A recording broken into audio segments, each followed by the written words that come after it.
Hello everyone and welcome back to my channel. This is K Global and here we talk about everything aviation, starting from aviation awareness to career guides in aviation and to passenger education. In this video today, I'll be talking about airplane modes on your electronic devices. So I want you to fasten your seatbelt and enjoy this smooth educative session with me. But before I continue, I would urge you to please click on the subscribe button and click on the like button so this video and channel could also gain more visibility. Thank you. So moving in, what is airplane mode? Airplane mode actually is a setting on electronic devices that helps you disable all wireless transmission, which includes your Wi-Fi connection, your cellular network and Bluetooth, to avoid interference with aircraft navigation and communication equipment or aircraft sensitive equipment. This setting was built for safety compliance and was built for safety overview with aircraft navigation. Basically, the primary reason for electronic devices to have airplane mode is actually to avoid potential interferences with aircraft equipment. So you would notice that I emphasized on electronic devices. Electronic devices are not just your mobile phones. Electronic devices are your mobile phones, your laptops, your fridge, your microwave, your TV, your anything that use electric power. I know you would wonder that why is there no airplane mode on every electronic devices? Yes, because before the need of airplane mode, every electronic device actually radiates a certain level of electromagnetic waves. Sometimes we call it electromagnetic radiation. So, for example, every electronic device or every wire, let me break it down to as simple as wire. Every wire that carries current, there is a build-up of magnetic field across and around the wire. So as long as there is current passing through a wire, definitely there's going to be magnetic field. And sometimes also, because current is passing through the wire, there's going to be heat around the wire. So both the magnetic field and heat, which is called thermal radiation, another one is called infrared, actually are electromagnetic radiations. So every electronic device, portable or not portable, actually emits a certain level of electromagnetic radiations, though they vary and their intensity and type varies from each other. But as long as this electronic device, there is an electromagnetic radiation being emitted. For your mobile phones, your laptops, you have higher electromagnetic radiations. Actually, there is what we call an electromagnetic spectrum. This electromagnetic spectrum varies from radio frequencies to your microwave, to your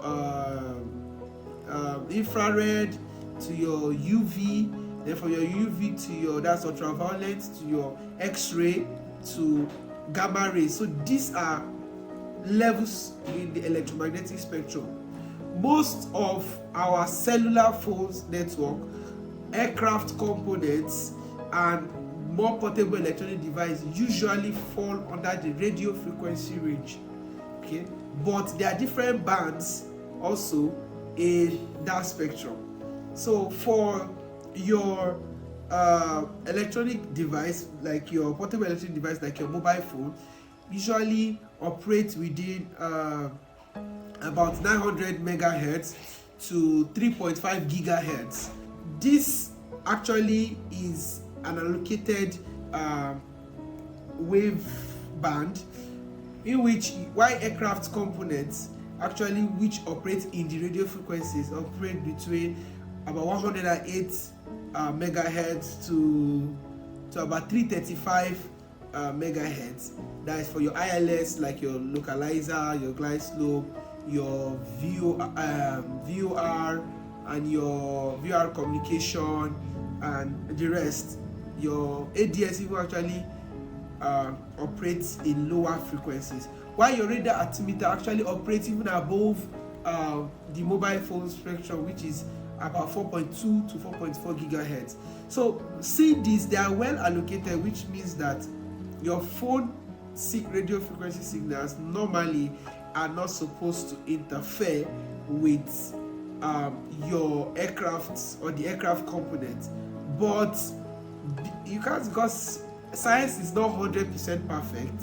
So since science is not 100% perfect, there are possibilities that an interference can occur, and really an interference can occur because if a high frequency signal is being passed where there's a low frequency signal being transmitted, actually there can be an interference that can cause data corruption, or what we call intermodulation products. So the high frequency can intermodulate into the data that is being carried on the low frequency signal. So these are possibilities of how interference can occur. Saying that, how do even cell phones work? So cell phones, actually, your mobile phones, they actually transmit and receive signal.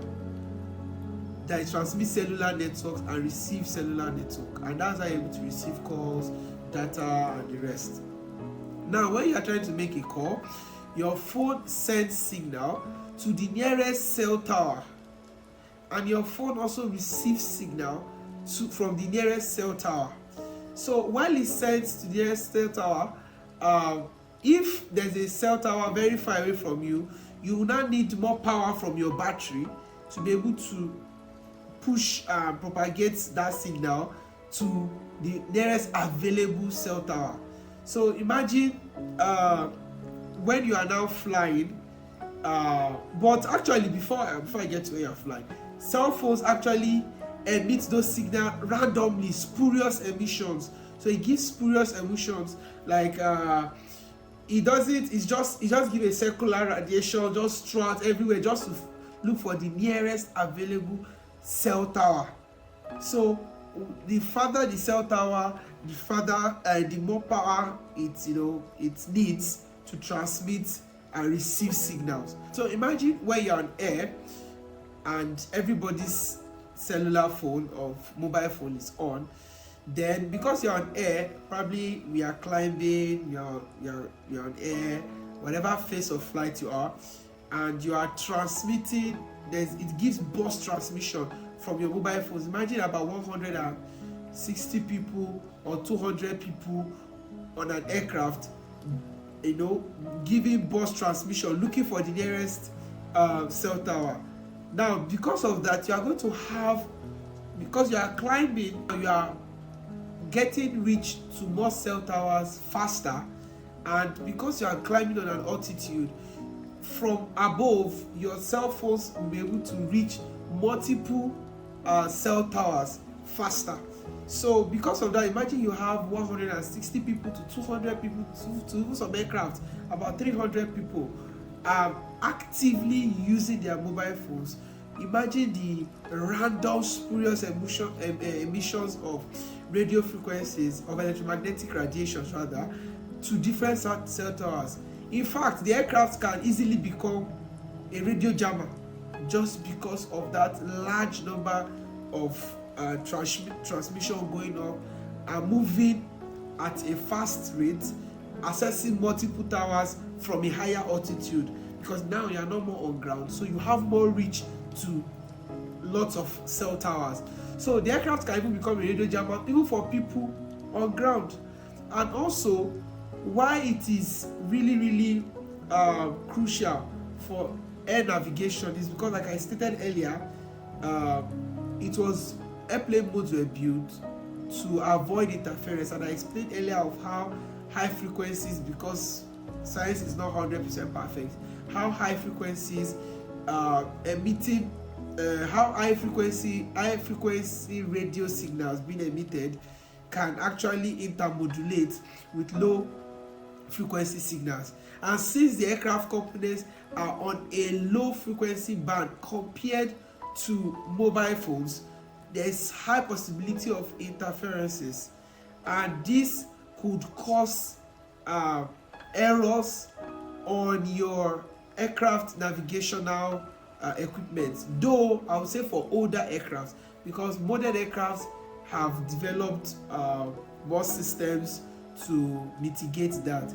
Actually, almost every avionics equipment on the aircraft have been built to a certain limit, to accept a certain limit of electromagnetic interferences. And while they are being built, the manufacturers have tested them with expected background noises that could affect them. But imagine everybody actively using their phones during the phase of flights, which can cause interference even for the aircraft navigational equipment.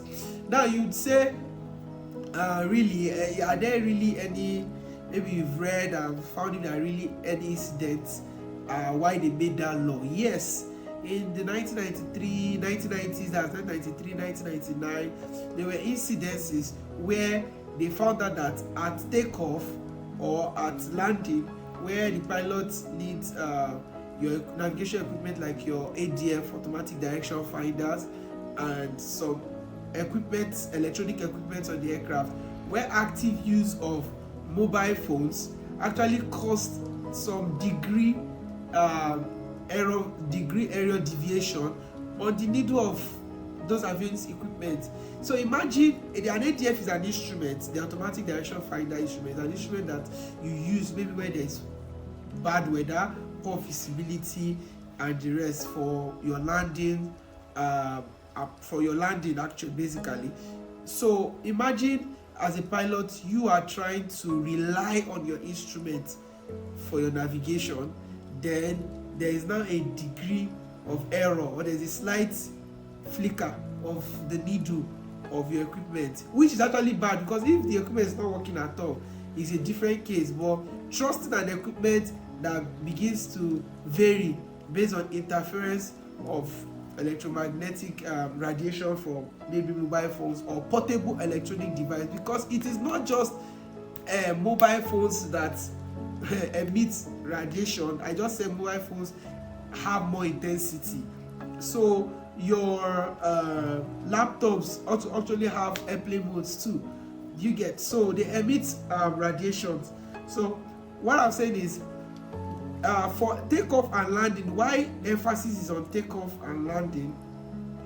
Okay, so why emphasis is on takeoff and landing is because takeoff and landing is a critical phase of flight that the pilot needs 100% concentration, no or very low allowance for mistakes at that point, and they rely also on their instruments. So you don't want a situation where because the takeoff and climbing, even the time for reaction has to be minimal. You don't want something that will distract. So it's a phase where you need that 100% focus from your pilots or your flight crew, and you don't want a situation that you are the reason why there is an interference with the equipment that the pilots or the flight crew are relying on. So hence why they built in airplane modes on devices. Now the question is, should I turn off my device or should I place my device on airplane mode? Now there are lots of regulatory stance all over the world about this matter, but ICAO and best practices that at the critical phase of flight, your mobile phones or your portable electronic devices are to be placed on airplane mode. But ICAO also permits, and IATA also permits airlines to be more stricter with their policies, and also regulatory bodies of a nation can be more stricter with their policies. So in Japan, there's a Japan Civil Aviation Bureau up till I think probably 2007. It was even mandated that mobile phones were switched off during the critical phases of flight, during takeoff and landings. Especially countries where older models of aircraft are being used, their avionics equipment are a little bit more susceptible to interference compared to the newer ones. So based on regulatory standards, the FAA of the US will just say, okay, at every point of flight, all mobile phones are to be placed on airplane mode. But your nation or an airline's policy could be that you should totally switch off your phone at a particular phase of flight, because anything below 10,000 feet is a critical phase of flight. During climbing, during descent, during landing, they are critical phase of flight, and we don't want distractions. So what are even the benefits of airplane mode or switching off your phone? I've said throughout the video that interferences, it helps you avoid interferences, but also even for you as a passenger, there are benefits. One of the benefits is that most times we are addicted to our phones, and during this critical phase of flight, during takeoff, taxiing, takeoff, climbing, and land and descent, landing, the cabin crew actually passes, and the flight crew passes announcement and information, safety announcement and safety information to the passengers. And you need to be alert, you need to listen. Most times if your phones are on, you actually would not even listen to the safety announcement, which is for your benefit. Safety announcement of your life jacket, your oxygen mask, and the rest during emergencies, how to evacuate. People don't listen because they are glued to their phones. That is one benefit. Also, another benefit is it helps reduce signal overlapping. Okay, and also another benefit is because of interference and large burst of transmission from our mobile phones, because like I explained earlier, high intermodulation products, the pilots and the flight crew's headsets, there's usually a buzzing sound. Let me explain this to you. You will notice sometimes when you make calls, you would hear something like zzz, or when you somebody is calling a radio station on a live broadcast, and you are trying to say you want to do a shout out to you need a shout out to your mom, your wife, your husband, your father, and they should play a song. And while you are on call, you are close to the radio set, you would see that's your transmitter radio. You will see they will tell you that please turn down the volume of your radio set, or please move away from your radio set, because if you don't, there will be a bustling noise, either a static or a clicking sound. You would hear it on the radio because it is intermodulation transmissions. They are all overlapping into each other, and that is exactly what happens on the headsets of the flight crew. So imagine your pilot at a critical phase of flight trying to get all things together, and then he gets distraction and he's trying to communicate with the air traffic controller, and while trying to communicate with the air traffic controller, he starts to hear bustling sounds. Now communication barrier comes in. The air traffic controller is trying to speak to the flight crew, and while trying to speak to the flight crew, they'll be like, come again. Now you are causing workload for your air traffic controllers, because your air traffic controllers actually are communicating to multiple aircrafts at once. So when one crew is now always saying, sorry, I can't hear you, come again, time lapse, don't forget the aircraft is not static, the aircraft is moving. So you want to reduce that communication break, and also unnecessary distractions to even the flight crew. Hearing sounds zzz on your headset is not what you want your pilots or the crew to face during this critical phase of flight. So that's one of the benefits of just putting your phone on airplane mode, or better still, switch off. Nigerians typically are very, very stubborn people, and they disobey basic laws and regulations. Not just Nigerians, even humans disobey. But like a country, a very unique country like Nigeria, where you need stricter laws for safety, because people will not comply, so it's usually best just switch off the phone. Yes, you can probably switch it on during cruise, but switch it off at least during the critical phase. It is for your benefit, it's the benefit of everybody. So, and interestingly, the Nigerian Civil Aviation Authority has now announced that all phones are to be switched off during takeoff and landing. It is a very strict rule, but it's actually for your safety. So I will urge you to be an obedient passenger who is safety conscious. Help yourself, help the flight crew. Just obey. The flight duration is most likely not more than an hour. So please just help us switch off your phone before flights, before takeoff rather, and also before landing.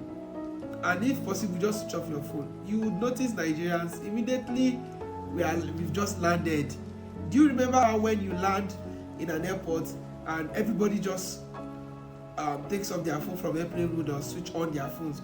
Do you notice how chaotic it actually sounds? Hello, Motide Abuja, hello Chinedu, Alpha, I don't come, hello Alaji, Nazwa, and everybody keeps talking, it becomes rowdy, noisy.